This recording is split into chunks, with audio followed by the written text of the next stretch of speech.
you guys actually take a complete 360-degree approach as part of this such integrated influencer marketing? And by influencers and by content creators. Yep. So we sort of tested it and leaned into it, and it's the idea of leaning on content creators, leaning on influencer marketers. It is really very hard sometimes to say no to the clients, You can lean on industry level keyword research and save that in a folder as, okay, this is your Q3 fashion basic keyword research. What's your target audience at Deviation? Is that local businesses? Is that like e-commerce clients, or what was that?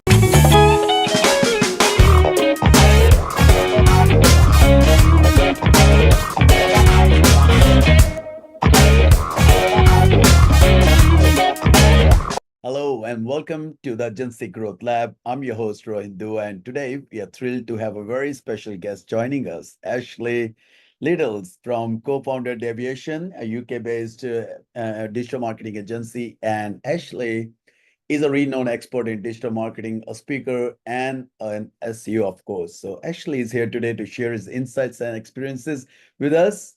So welcome to the show, Ashley. How are you? I'm not too shabby at all, thank you. Thank you for having me. I appreciate it. Yeah, no, it's a privilege to have you up here, man. And especially, I was talking to you just before this one that the stuff you're doing, it's really different. So definitely, we want to talk more about it. So let's get it started. So actually, really quickly, I'm like, can you tell us a bit about your journey in the SEO and the digital marketing agencies? How did all this get started?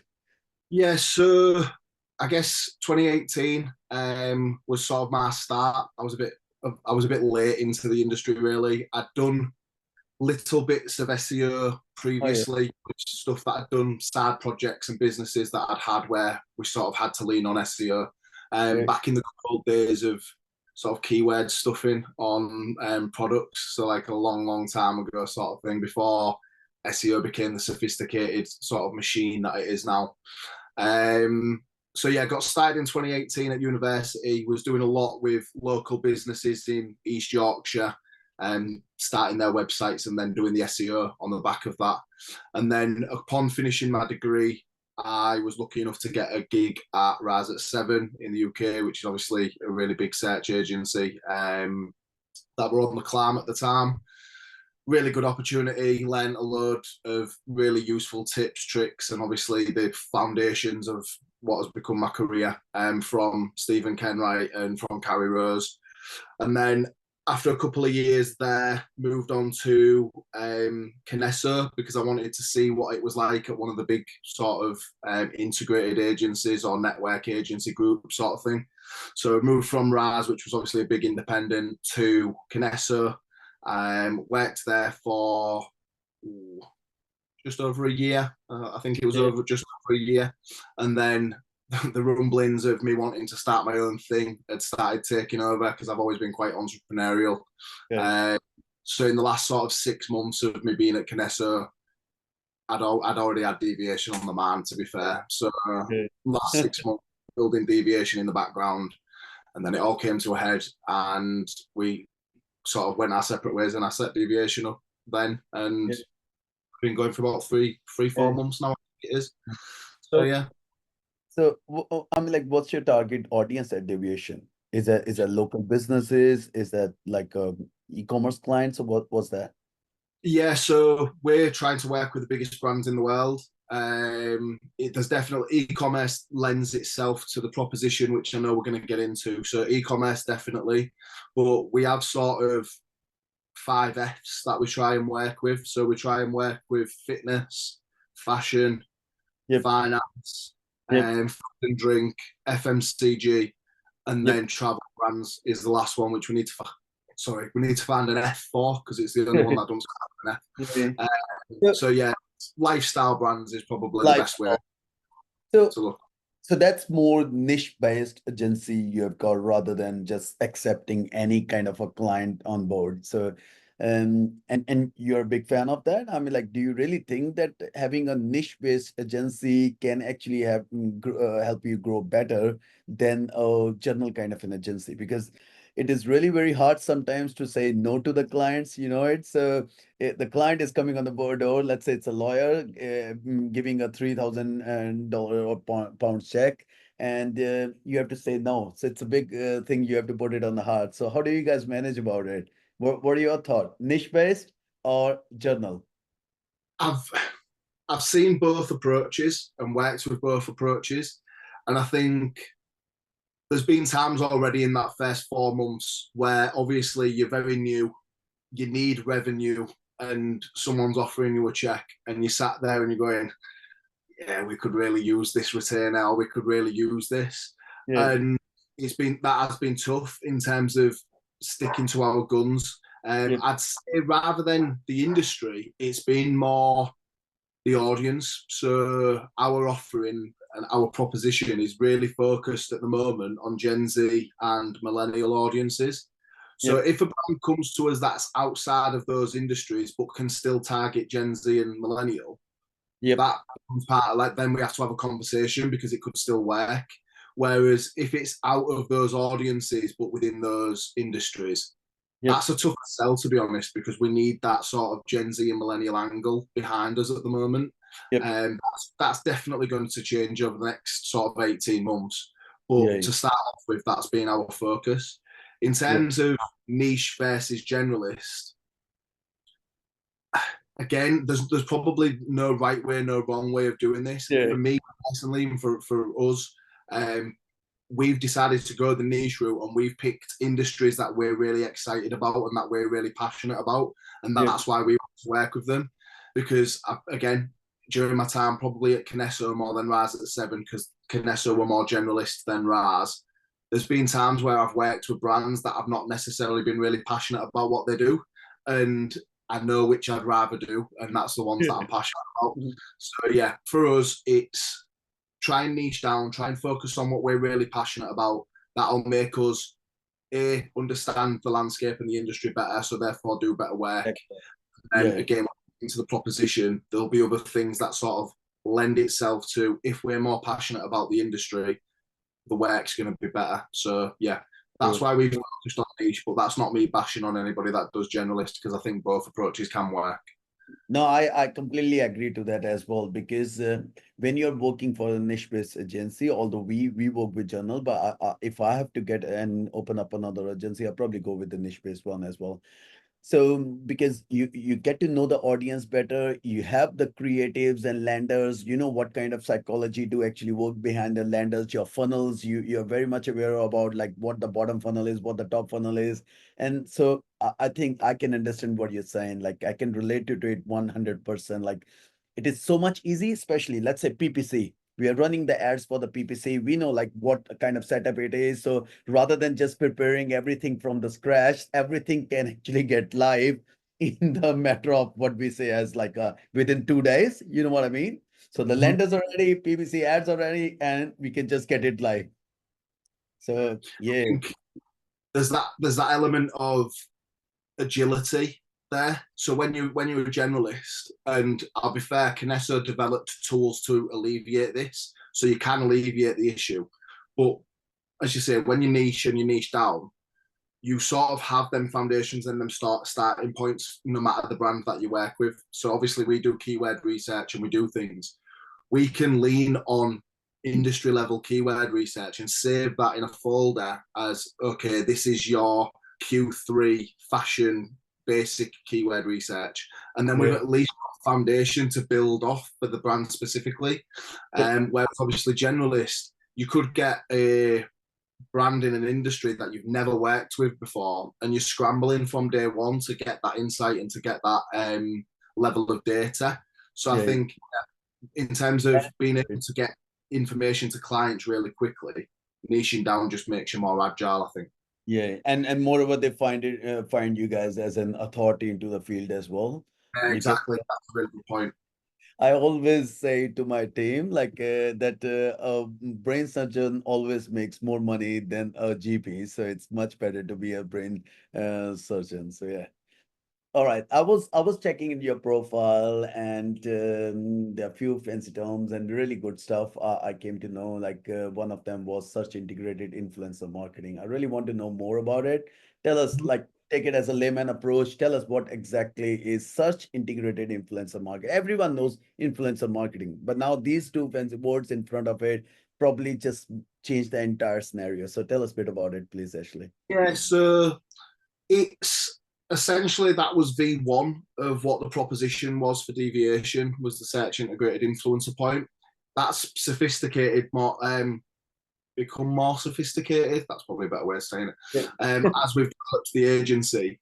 But essentially, my thinking behind search integrated influencer was people buy from people.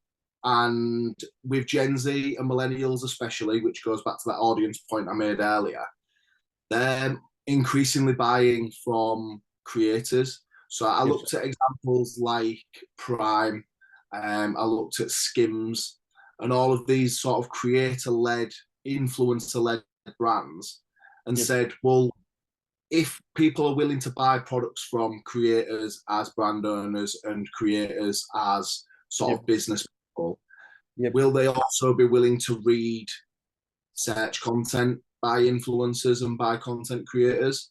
Yep. So we sort of tested it and leaned into it. And it's that idea of leaning on content creators, leaning on influencer marketers to be the authors of our content that we're producing as SEOs. Because I think a lot of brands, they put things on their website, SEO content specifically, and sometimes there's no author there, or that the author isn't always relevant to the post that they're discussing. Yes. So by working with creators, we've seen in recent months that Google are willing to give them the authority and that topical authority that they deserve, Yep. and recognize that they're an authority in the space. So we can say, okay, this personal trainer influencer is really relevant when it comes to talking about workout advice and fitness Exactly. advice. Let's All put right. them. So niche to niche. So Yes, getting to the niche and then even go deeper and find the people who are more better into that particular topic inside that niche. You know what I exactly. mean? So, Yeah, okay. exactly. So rather Exactly. than going to basically a fitness coach, you guys probably going to find out, okay, my client is related to that. So I need the client related to this one to Yeah, something which is more specific to that. You know what I mean? exactly that. And then it's that element of, okay, we've got this fitness creator as the author for our blog content, but then they can also create content on their own TikTok, their own Instagram, in partnership with our brand, so that we're developing awareness within their audience directly, and obviously still getting the SEO benefits from having blog content ranking on a normal SERP. So it's this idea of, and this is how it's become more sophisticated over the time of me developing it. It's that idea of connecting search journeys and connecting touch points. So Yep. we've got blog content on Google, but then we've got content sitting on TikTok, Instagram, Pinterest, and all of these other emerging search Yep. platforms. We won't call them search engines for now. All of these other search platforms, so that brands can have full coverage across what we call the emerging search Yep. universe. Yeah. Yeah. So that's the basics of search integrated influencer. As I say, it has developed over probably the last year, but that's how I So started with it. you mean that does not only affect from the SEO perspective, but that also affect from the direct sales perspective as well. So let's Yeah, say there is some celebrity who's going to talk about that particular topic. So that actually gives them a more edge into the direct sales as well into their store rather than just SEO. Because obviously, if there is a link or a shout coming in from Neil Patel, for example, then the Google knows that, okay, this is a direct link coming in. So they might gonna give us authority to go up in rankings. So, exactly. all right. So you guys actually take a complete 360-degree approach as part of this such integrated influencer marketing. Yeah, yeah, Pretty, that's right. pretty clever idea, actually. Very clever idea, I would say, because 90% of time, what we guys normally think of is influencer marketing is just pick up the influencer without getting too much insight on that particular topic. They say, okay, let's try to give it as best as influencer we can and get it done, but getting more minute inside the thing, because yes, of course, they might be having a more detailed audience as well. Yeah. Yeah, So it's a exactly. data-driven Exactly. approach. And then there's another element to it as well, where because we're niching down to the level of creator that we work with, we can also start to outreach our content and get digital PR and link building benefits as well. Because Yes. we'll go to niche publications who share audiences with our brand and with that creator, Yep. and we'll say, X publication, did you know that the Sidemen have drove X% increases in search for this product, or the Sidemen have grown X% interest in this topic? Your audience are interested in the Sidemen, they're interested in this brand, so it makes sense for you to give this statistic to your audiences in a blog. And while you're at it, can you give us a follow link to our website for sharing that insight with you? So there's that idea of link building, content SEO, and then that full coverage across social platforms. Yep. And when it comes to social platforms, because when it comes to the SEO side, we guys pretty aware about that, how to find the right people, get into Google, right, to get to them, send an email or something. But let's talk about the social media itself, like a TikTok. Let's say these ones. How do you guys go about finding the niche specific industry people? So let's take a scenario. Let's take a hypothetical scenario. Actually, there's a brand coming into you, and that brand really wants to grow organically, and maybe in video marketing, content marketing as well. What the actually approach would be to grow that brand? So it's a really fun topic to discuss, to be fair. It all starts with keyword research, and that's Yeah. traditional SEO keyword research. We don't move away from that. Yep. We do that to establish a keyword universe and a keyword landscape. Yep. The next step from doing that, and obviously we all know sort of the basics of that and how to establish that, so I won't go into too much detail there. Yep. But the next step is to essentially map social keywords to our Google keywords. Yep. So different platforms, this could look like different things. It could be hashtags, it could just be normal keywords, or it could be a combination of both in Yep. TikTok's case, for example. Maybe So we chat. map keywords where we've got a column for obviously Google keyword and search volume and then seasonality. Yep. Then we'll follow that up with, okay, this is the TikTok term that most relates to that keyword. Yep. We can now get keyword search volumes for TikTok, so we'll get the search volumes for the terms that we can, and then we'll follow that up with all the other platforms. Once we've got that, we know what the conversation looks like across all of these different platforms. So we can say to a brand, what are your 100, 10, 50, however the budget looks, what are the most important terms that you want us to go after in these short term? They'll come back to us and say it's X, Y, Z, and then so on. So then we'll say, okay, which creators are populating the conversation for these keywords on these platforms? So then it's just a case of either we have that experience because we've worked with brands, because we're so niche and we're so focused on lifestyle brands, we sort of know which creators would be good. And obviously that comes with experience. But for somebody at a junior level or somebody just starting out with this sort of strategy, it'd be a case of embedding yourself in the conversation on the platform, going and actually searching for those keywords, taking yourself doom scrolling on TikTok, seeing who populates the conversation, Yep. make a note of that creator, make a note of how many followers they've got and all those sorts of things. And then at the end of that, once you've got a list of, say, 10 or 12 creators and their size of followings, you can then start grouping them based on size of following, go to the brand and say, okay, these are my micro, these are my macro, these are my nano influencers. We think you need to work with this tier of influencer. It's going to cost you this much. Does that work for you? Yes or no? And then we can adjust accordingly. And I'll interrupt up here. So when it comes to you're gonna finalize like, okay, these are the micro, but these guys have got a huge following which can roll in a big shout and probably a good amount of sales as well. So how do you get in touch with these ones? Because what I've seen in the industry is like you're good at the research one. There are plenty of tools which actually get us that kind of a data as well. But then the problem comes in is to actually get in direct touch with these guys. Some of time they are okay because obviously they are going to get paid as well.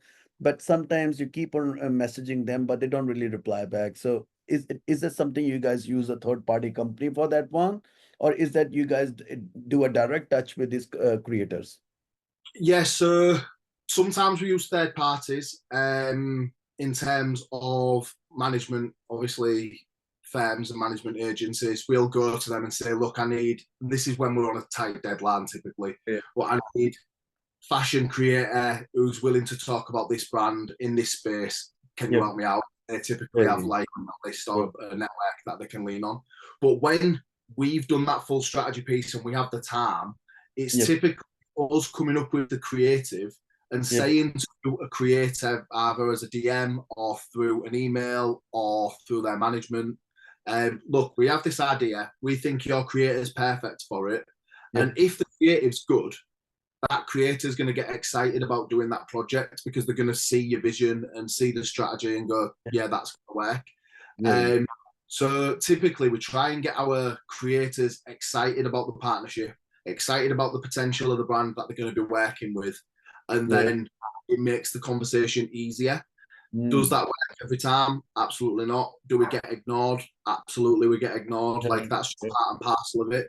And that's why we have to be effective in planning outreach time and making sure that our dashboard of creators, it's not huge and there's not like 50, 60 creators on the dashboard, but Yeah. there's enough creators that if somebody does come back to us and is in there, or if somebody ignores us, we're shooting enough bullets to make the hit Mhm. on one of them. So yeah, that's a Makes a sort good sense, of actually. look. That's a very good breakdown of the entire thing actually. So someone who is just starting out and they're not really sure about it, I think that step-by-step approach could be really very good. That to get in touch with the companies like you who knows the things, who knows where the best audience could be, and yeah, just get the right people, get it approved, and then reach out to the creators, get them the content as well. Yeah, get them the right kind of a content, the scripts and whatever it is, so that they get it done and task done. Pay them, Yeah, task done. the briefing part, which obviously you just mentioned, that's really important as well because when we're working with creators, we don't like to restrict their creativity themselves. You chose to work with that creator because they're embedded in the conversation. Yep. They're embedded in that conversation for a reason, and it's because of their creativity. So we try to keep our creator briefs quite broad, Yep. but we say to the creator, I need you to hit this keyword, and this keyword. So like you would for a typical blog, when you're talking to a copywriter, you're saying like, look, I need you to hit these keywords or this pillar Yep. and these H2s, whatever it is. We try to do the same when we're briefing creators, but then we leave the rest up to them as far as we can. Does that always work? No, because sometimes brands get a little bit precious and they have Yep. strict guidelines, and that's fine. But where possible, we try to give them that freedom so that they're at least creating something that they're going to be passionate about and excited about. And then again, that really And, helps and build that connection to the audience and B, get us digital the creative PR, partnership. digital PR is very much the same as well. That is when you go out and reach out to the Yeah, yeah, perfect journalist, and you send them your content, and you tell them, okay, just mention me up properly in the thing, isn't it? yeah, yeah, Yeah. literally. And I mean, again, Rise at Seven were a really, really well oiled digital PR machine. Yeah. So in that time there, I got to see how Rise and how their sort of machine Yep. develops those relationships with journalists. That was really, really important to what they did. That's So a lot of the time, they were speaking to journalists weeks and maybe even months before a campaign was ready to drop, just to yep. start gauging interest with that journalist. So they could say now for a Christmas campaign, for example, we're going to have this coming out at Christmas. Can we sort of send you it? Do you think it's something you're going to be interested in? Yeah. And 2 months before they've even produced the content or got it ready to drop, they Yeah. know that get coverage because they've built that relationship. Yeah. It's a similar thing for what we're trying to do. So when we get to a briefing process, or we're just past briefing and we're waiting for contracts to get signed, we Yeah. can start reaching out to creators then and saying like, look, we've just developed a relationship with this brand. You're perfect for it. Like, Yeah. can we start developing that relationship and speaking now, so that as soon as it drops, we're not wasting any time. We're being agile, we're being reactive, and we're hitting the ground running. So yeah, I took a lot of, as I said earlier, I took a lot of learnings from Raz. It was a really good experience, and I've tried to repurpose a lot of that into what we're doing, to be honest. Just a very final couple of questions, Ashley. Is one of them, you really think these things sometimes go in the wrong way as well?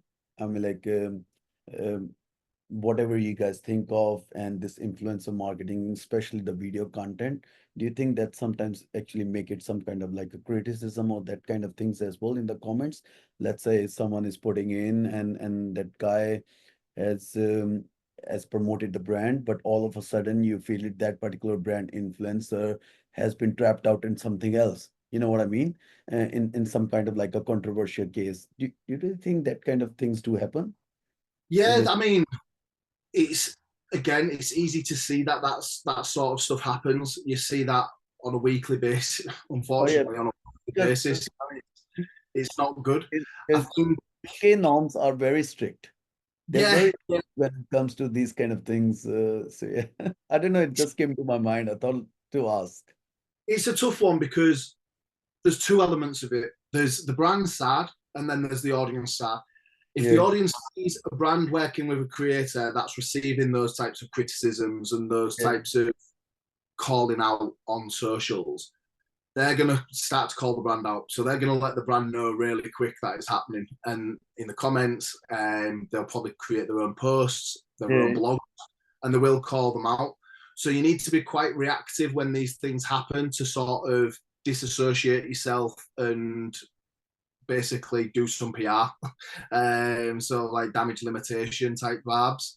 But what I would say is that if you are effective in the vetting process, if yeah, you are effective with the contracts that you create and that side of things, the not so glamorous side of what we do, then yeah, I'd say that that alleviates the issues that can arise from there. And then as well, from a brand side of things, yes, there's that idea that if you have a relationship with a creator that gets criticized, that could then lead to your brand getting criticized. I definitely. totally get that. But Yeah, typically, I would say that that only happens when brands don't react to the situation that's unfolding. If brands are quick to acknowledge a situation, communicate with their audience and say, look, we screwed up, we didn't know that this was happening, and therefore we were ending our relationship, ended then up. Yes, yes, yes. True. a good There is. example of it is Adidas with Kanye West. They probably didn't react quick enough, Yeah, even reacted quite quickly. They didn't react quick enough in ending that relationship. I think it was the second or third time before yeah, they actually ended the yeah, relationship on the dot. I get we're talking about multi-million-pound relationships there. I think Yeezy was valued at a yeah, billion yeah, time, and it was Adidas's biggest product driver. But since they've ended that relationship, Adidas has gone from strength to strength. yeah. So you have to just take these actions and ride the wave afterwards. So yeah, when negativity arrives, I'd say you have to be proactive. You have to Proactive. communicate, and you have to just hold your hands up and just things. Delete. I completely agree. You can just disconnect yourself from the situation and that's it. Because Yeah, yeah. this Deleting. in this social media world, anything can happen anytime. So yeah, just be ready about it. This is a But very just final content. question. So like Yeah, you can't just say you've got 10 blogs and 10 TikToks and 10 Instagrams by that creator or in partnership. You can't just remove the content or hide the comment section on that content. You need to own up and communicate and be proactive and transparent with your audience, I'd say. So, and just a very final question is actually like you guys work with the big brands, let's say, and what I've seen is, especially with the big brands, there is a lot of problems comes in when it comes to the approval processes because there Yes. is a hierarchy of the people. You go and then it goes to a next approval process, then it goes to a next approval process, and you need to keep on build them as well for the agency perspective. But you can see like in a real thing on a ground level, the things are not really moving that fast that it should be to bring in the results. So how do you manage with these kind of situations like that? Because I do come into these kind of situations myself. So there was a kind of a question for myself. I really want to know. Yeah, that is one of the big issues with content. Yeah, I've had that more so in my time at Kinesso and the relationships we had there, yep, working with the biggest SaaS company in the world, yep, and I can imagine how many approval processes there are at that yeah, level of company. Uh, 100%. and it basically meant that we was briefing content, producing content, and it was never going live. It, and we was never going to I see the know, night. And I I know think, I've gone through that kind of pain myself as well, yeah, few times when we are working with a franchisee level client. So it is so hard sometimes to ask them to make the even the changes on the web pages to go and create a videos like that because everyone's just go through the so much hierarchy of approvals. So yeah, so that's one of reason I don't know how to get. it's just, I reckon, for us as Deviation and what we're doing now, it's a case of being really upfront with our expectations of clients in our immersion sessions at the contracting stage, because ultimately, if especially us as a content agency primarily, Yeah, we need to be able to put content live in order to show you the value of our relationship and what we're doing. If yeah, you come to me at a QBR or at a H2 strategy day or whatever it is, and I go, the results are zero, and it's the first time we've probably spoken to a CMO since the last QBR. yeah. He probably be think, yeah, he probably be thinking the agency is not really doing anything. What to pay their bills? Exactly that. They're going to think, why are we paying this agency? Yeah, I get stuff live. Let's just cut that cost. So yeah, we're really upfront with brands in our immersion sessions.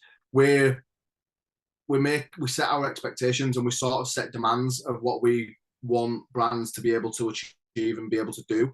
And again, that comes down to, if they can't make those promises to us, we probably look at that relationship and say, actually, is it going to be worth us doing that, or is that going to damage our reputation as an agency? Those types of conversations. I would say establish clear sign-off processes so that you're aware as the agency who is actually responsible for signing off your content, so that you can sort of say, well, has this person seen it, has that and then you know which part of the process it's up to. yeah, So that's a key one. And then the final one would just be, make sure that the CMO or whoever is looking at your reporting is sure. aware That that is the reason. got 10 pieces of content in a catalog ready to go live, two of which are probably now no longer relevant because they've been waiting that long. Get these live, and these can be the results, and apply a financial metric to that. So say to your CMOs that you're working with, we've got 8 blogs that are in backlog, or we've got Yeah, 8 pieces of social content in the backlog that are yeah, worth £500,000 to your business, or yeah, £250,000 to your yeah. business. Which, which is stuck in the approval They'll processes. soon get approved once they know, oh, actually, there's like financial gain to be added here. They'll Yeah, soon get stuff approved. Without that sort of incentive there, it can be really tough. So yeah, don't talk in, oh, well, you could be ranking number 1 on Google if you get this live, or you could be ranking number 3 on Google if you got this live, because they yeah, don't really care about that. They care about how much money you're going to make them. So attach a financial metric to the content yeah. that you produce. Yeah. No, understand that's who's good. signing it off. That's good. Yeah. No, that's super, sir. That's really wonderful talk we had on this influencer marketing up. I don't know. I thought like I'm gonna cover this particular topic specifically with you because SEO, there are plenty of things sitting on the web we can read, but this was something next level kind of thing. Now, so anyone who really wants to know more about you, want to read your stuff, want to know more about the agency, what's the best place for it? That is that you LinkedIn, YouTube, or anywhere else you reckon? Yeah, so for people looking to learn more about the topic, I would definitely go to my LinkedIn. Okay. My LinkedIn, I share daily posts on there, and I'm quite I'll active. do that. Yeah. And then obviously we are deviation.co.uk. We do monthly webinars, and we're quite again we share a lot of content on the website as well at Yep. a brand. Yep. And then finally, just look out for me on podcasts and conferences and things like that because I do like to make Yeah. as many conferences as I can. No, that's super good. What I'll do is probably I'll put all these resources in the video description once the video goes live. So Nice. now, thanks for that, Ashley. I really appreciate the time you have given us to have a talk about all this influencer marketing things because we have to think outside the box. I highly believe that if you just try to do the same things what everyone's doing, like it, it's not bad. The industry is really very big, but it's something it probably going to take more time to actually make a room in the industry, you know. So like I said, a GP always, I mean, like a brain surgeon always makes more money than a GP. So be a brain surgeon, I would say. So yeah, Yeah, be good. researching, yeah. You got And like steal. such integrated influence marketing. That's number one. And then on top of that, you work with the fitness and lifestyle brands only. That's number two. So you're pretty specific about those things, Yeah, what you really want rather than anything. Yeah. No, yeah. thanks for that, Ashley. Thanks I one more. appreciate that. I And appreciate it. yeah, I wish you good luck for the agency growth as well. And yeah, just be in touch.